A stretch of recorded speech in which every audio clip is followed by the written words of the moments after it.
তো এবার যেটা বিষয়টা হচ্ছে যে তো আমরা কিভাবে কাজ করি? তাহলে আপনি বলবেন যে তাহলে আমরা কি ম্যানুফ্যাকচারার নই? আমরা তাহলে কি সাপ্লায়ার? আমরা কি কারো থেকে মাল কিনে বিক্রি করি? বিষয়টা এরকম না।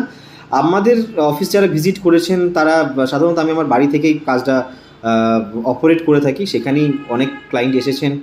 অনেকে কাজ করেছেন ভরসা করে, অনেকে কাজ করেননি।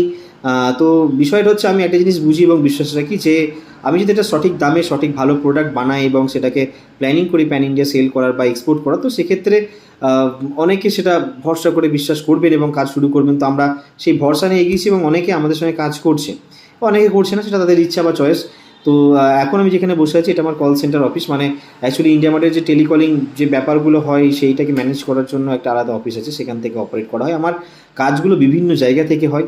যেমন আমার Amazon, Flipkart এর এই যে অ্যাকাউন্টসগুলো আছে সেগুলো ম্যানেজ হয় টোটালি আউট অফ স্টেট। কারণ সব কাজ এক জায়গায় এক অফিসের মাধ্যমে করে কোনো বড় ব্যবসাকে রান করা সম্ভব নয়।